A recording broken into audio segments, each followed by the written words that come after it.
Back to follow-up segment tonight. Last night, we talked with the head of the Council on American Islamic Relations about the Ground Zero mosque controversy, and he said this. The insensitivity is smokescreen for bigotry. The main organizer of the protest against the Islamic Cultural Center is Pamela. She has on her website images of the Prophet with urine on his head. Well, after hearing that, Ms. Geller called and asked for equal time. She joins us now and is the author of the book, The Post-American Presidency, the Obama Administration's War on America. Well, I don't think you are leading the charge against this mosque, are you? You're just one of the people opposed to it. I'm one of the people opposed to it, a great many people. And on your website, you posted a Draw Mohammed Day. Is that what was? If I could give a little background on that? Yeah, real quick. Okay. As you know, cartoonists have been targeted with death threats. Lars Vilks, his house was set on fire. Kurt Vestergaard, and the Comedy Central producers, as you know, were targeted as with a death threat because of the Huggy Bear Muhammad.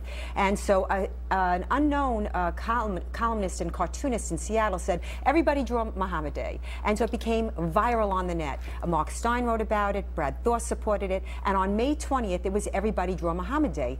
Tens of thousands of people drew Muhammad, and we all ran it on the net. Why? Because we felt that you couldn't kill everybody. You couldn't target everybody. And there were a lot of cartoons that were offensive to Muslims in this Draw Mohammed deal. Yes. That's what he's talking about there. That's what he's talking about there. But okay. Yeah.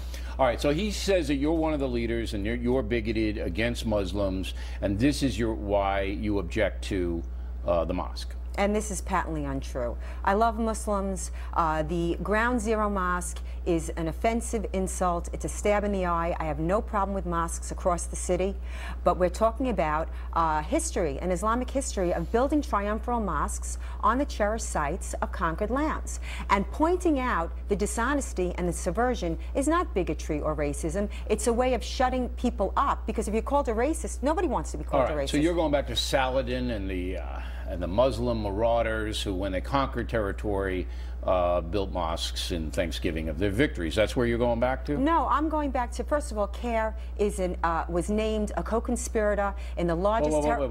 But you made a statement that said that Muslims have a history of building mosques on conquered territory. I gave you an example of, and that is true, that they do, but you're correlating this and saying that the reason the Muslim community wants the World Trade Center mosque is to celebrate their victory there. That's what you just said. I don't think the Muslim community wants it. I think that Islamic supremacists wants it.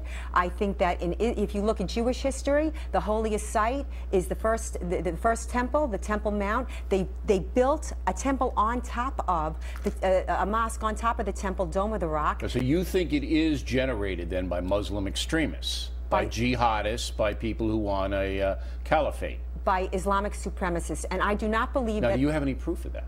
Well, we know that the imam has been dishonest. He's a very, very staunch Muslim, that's for sure. I don't know about being dishonest. Well, he's been dishonest about the funding. First, he said there was no foreign funding. We know he's in Malaysia right now. Right. But you know, he's a prominent member in the Perdana organization. Do you think that this guy's a terrorist? I think he's tied to terror. He was the largest. He was a prominent member in Perdana. So you think that the goal of this mosque is to build it as a triumph? A victory mosque. Really? Yeah. That's what you believe? Yes. Well, if you let and they CAIR and all that, they're all in on it? CAIR were named co-conspirators in the Holy Land. Sure, everybody knows that.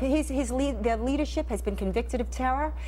Omar, Ahmad, and Niwad Awad at a planning meeting for Hamas to fund terror activities. Their leadership has been convicted of terror. Right, but I just want to be clear. So you believe that this mosque deal is a blatant attempt to put a victory mosque on the site of the attack on 9/11. Let's take him at his word. Let's take him at his word. Imam Raouf, who said it's outreach, who said it's healing. It's had the opposite effect. It has. So if that was the case, why not withdraw it? That's what I said yesterday.